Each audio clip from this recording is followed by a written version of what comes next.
Shalom, this week's Sedra Shemini. One of the more confusing topics in Jewish philosophy is the balance between prioritizing one's time, energy, and resources to the pursuit of meaningful endeavors like the service of God and observing mitzvos instead of temporal pleasure, not eschewing the world's physical benefits that God gave us to enjoy. It's easy to develop a superficially religious mindset that disparages all physical pleasure in the pursuit of mitzvos, but that isn't the position that is consistent with the Torah. In this week's Torah portion, we learn a lesson about balancing one's service of God with physical pleasure. The following verses are read this week.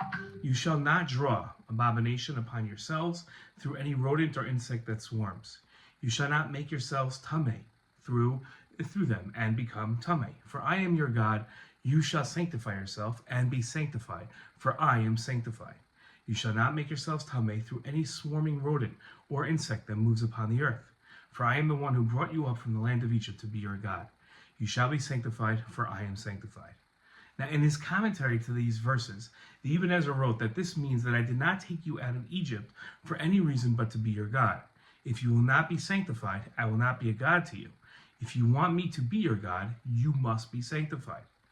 In the same light, the Rabbag, in his commentary to the Pasuk, wrote that I am the Lord your God who leads you. For this you will be obligated to follow my path, to resemble me as much as possible.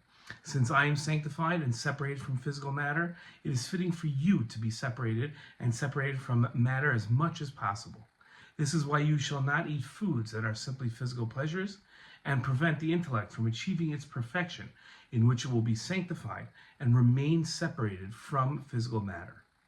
In his introduction to Pirkei Avos, Maimonides seems to be taking a different approach, and he wrote that when at times some of the pious ones deviated to the extreme by fasting or keeping nightly vigils, refraining from eating meat or drinking wine, renouncing sexual intercourse, clothing themselves in woolen and hairy garments, dwelling in the mountains and wandering about the wilderness, they did so partly as a means of restoring the health of their souls, as we have explained, and partly because of the morality of the townspeople that they lived with. When the pious saw that they themselves might become contaminated by association with evil men, or by constantly seeing their actions, fearing that their own morals might become corrupt, or on account of contact with them, they fled to the wilderness, far from their society.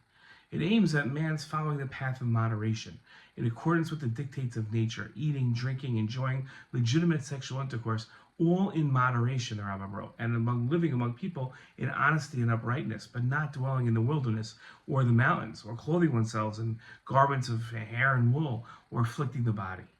Now, it seemed like the Ibn Ezra and the Rabbag are advocating for a more aesthetic lifestyle by promoting an avoidance of physical pleasure. Maimonides explained that the proper path is moderating between chasing and avoiding physical pleasure. There is nothing wrong with enjoying one's food and a nice outfit, but there is something wrong with putting pleasure as a priority in one's life. When God commanded the Jewish people to be sanctified, God isn't commanding the Jews to avoid physical pleasures, but to moderate them in a healthy balance with more meaningful endeavors. It's an incredibly important lesson from this week's Torah portion. Shabbat Shalom.